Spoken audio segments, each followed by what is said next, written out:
സുഹൃത്തെ, ഞാൻ ജസ്റ്റിൽ മാസ്റ്റർ ജിയിലേക്ക് സ്വാഗതം. ഇപ്പോൾ എത്തിയിരിക്കുന്നത് യൂണിയൻ ബാങ്ക് ഓഫ് ഇന്ത്യയിൽ അവസരങ്ങൾ വന്നിട്ടുണ്ട്. ഇതിലേക്ക് ആർക്കൊക്കെ അപ്ലൈ ചെയ്യാം, എന്തൊക്കെയാണ് വേക്കൻസികൾ, എങ്ങനെയാണ് അപ്ലൈ ചെയ്യേണ്ടത്, ആപ്ലിക്കേഷൻ ഫീസ് മുതലായ കാര്യങ്ങളൊക്കെ ആയിരിക്കും നമ്മൾ ഈ വീഡിയോ ഡിസ്കസ് ചെയ്യുന്നത്. നിങ്ങൾ ആദ്യമായിട്ടാണ് മാസ്റ്റർ ജി കാണുന്നതെങ്കിൽ സബ്സ്ക്രൈബ് ചെയ്യുന്നുണ്ടോ, നിങ്ങളുടെ ലൈക്കും കമൻറ്റും സപ്പോർട്ടൊക്കെ ഉണ്ടാവുമല്ലോ.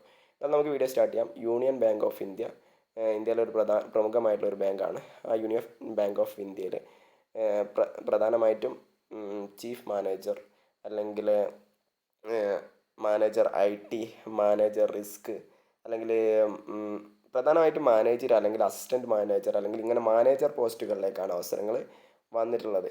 ഏകദേശം 606 ടോട്ടൽ 606 വേക്കൻസികളാണ് ഉള്ളത്. പ്രധാനമായിട്ടും chief manager IT, chief manager പോസ്റ്റുകളിലേക്ക് 76,000 രൂപ മുതൽ 89,000 രൂപ വരെയാണ് സാലറി വരുന്നത്. അങ്ങനെ ചീഫ് മാനേജർ തന്നെ ഡിഫറെൻറ്റ് കാറ്റഗറിയിൽ പെടുന്നതുണ്ട്. പിന്നെ രണ്ടാമത് സീനിയർ മാനേജർ IT ഉണ്ട്. അത് സാലറി വരുന്നത് 63,840 മുതൽ 78,230 വരെയാണ്. പിന്നീടുള്ളത് മാനേജർ റിസ്ക് അല്ലെങ്കിൽ മാനേജർ IT എന്നുള്ള പോസ്റ്റ് ഉണ്ട്. അതും ഡിഫറെൻ്റ് ആയിട്ടുള്ളതുണ്ട്.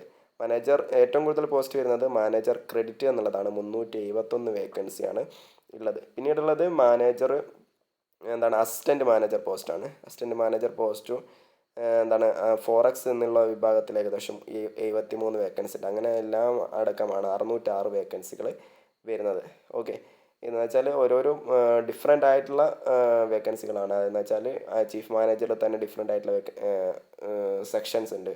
അല്ലെങ്കിൽ സീനിയർ മാനേജറിൽ ഡിഫറെൻ്റ് ആയിട്ടുള്ള സെക്ഷൻസ് ഉണ്ട്. അല്ലെങ്കിൽ മാനേജർ ITയിൽ ഡിഫറെൻ്റ് ആയിട്ടുള്ള സെക്ഷൻസ് ഉണ്ട്. അല്ലെങ്കിൽ അസിസ്റ്റൻറ്റ് മാനേജറിൽ ഡിഫറെൻ്റ് ആയിട്ടുള്ള സെക്ഷൻസ് ഉണ്ട്. അങ്ങനെ ഓരോന്നിലും ഡിഫറെൻ്റ് ആയിട്ടാണ് ആപ്ലിക്കേഷൻ നടക്കുന്നത്. ഇതിലേക്ക് അപ്ലൈ ചെയ്യാനുള്ള ആപ്ലിക്കേഷൻ ആരംഭിച്ചിട്ടുണ്ട്. ഈ മാസം 3-ാം തീയതിയാണ് ആരംഭിച്ചത്. ഈ മാസം 23-ാം തീയതി വരെ നിങ്ങൾക്ക് അപ്ലൈ ചെയ്യാവുന്നതാണ്. ഇതിൻ്റെ എലിജിബിലിറ്റി ക്രൈറ്റീരിയ ഒക്കെ നമുക്ക് നോക്കാവുന്നതാണ്. ഇതിലേക്ക് അപ്ലൈ ചെയ്യാനുള്ള age limit, chief manager IT അല്ലെങ്കിൽ ചീഫ് മാനേജർ IT എന്നുള്ള പോസ്റ്റിലേക്ക് 30 വയസ്സ് മുതൽ 45 വയസ്സ് വരെയുള്ളവർക്ക് അപ്ലൈ ചെയ്യാൻ പറ്റും. പ്രധാനമായിട്ടും BSc, BE, BTech എന്നിവയുള്ളവർക്കാണ് അപ്ലൈ ചെയ്യാൻ പറ്റുക. എക്സ്പീരിയൻസും വേണം. എല്ലാ പോസ്റ്റുകളിലേക്കായിരിക്കും ചീഫ് മാനേജർ IT എന്നുള്ളതിലേക്ക് മിനിമം ഒരു 10 വർഷം വരെ എക്സ്പീരിയൻസ് ഒക്കെയാണ് പറയുന്നത്.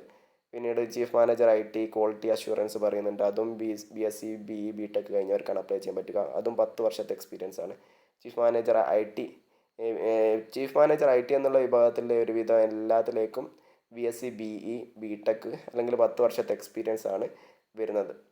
ഓക്കെ, അത് നമ്മൾ സെപ്പറേറ്റ് ആയിട്ട് ഓരോന്നായിട്ട് പറയുന്നില്ല. അടുത്ത പോസ്റ്റ് ആയിട്ടുള്ള സീനിയർ മാനേജർ IT, അത് 28 വയസ്സിനും 38 വയസ്സിനും ഇടയിലുള്ളവർക്കാണ് അപ്ലൈ ചെയ്യാൻ പറ്റുക.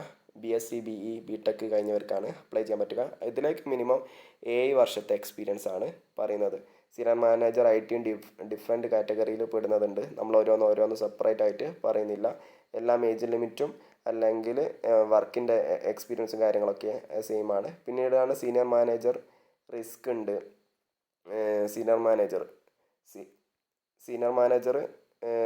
റിസ്ക് അത് 25 വയസ്സ് മുതൽ 35 വയസ്സ് വരെയുള്ളവർക്കാണ്. അവർക്ക് ഗ്രാജുവേഷൻ ഉള്ളവർക്കാണ് അപ്ലൈ ചെയ്യാൻ പറ്റുക. 5 വർഷത്തെ എക്സ്പീരിയൻസ് ആണ് അതിൽ പറയുന്നത്.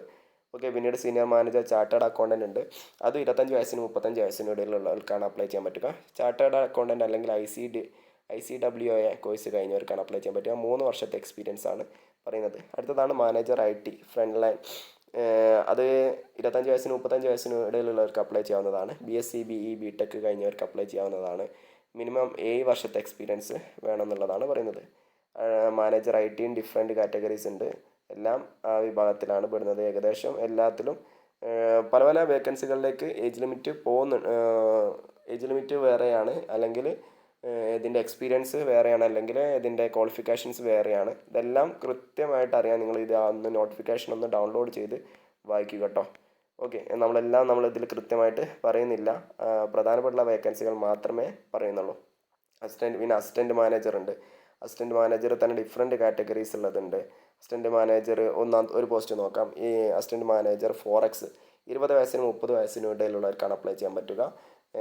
ഇത് എനി ഗ്രാജുവേഷൻ ഉള്ളവർക്കാണ് അപ്ലൈ ചെയ്യാൻ പറ്റുക കേട്ടോ. ഇതിലേക്ക് എക്സ്പീരിയൻസിൻ്റെ ആവശ്യമില്ല. ഓക്കെ, ഇത്രത്തോളമാണ് പ്രധാനപ്പെട്ടിട്ടുള്ള വേക്കൻസി ഡീറ്റെയിൽസ്.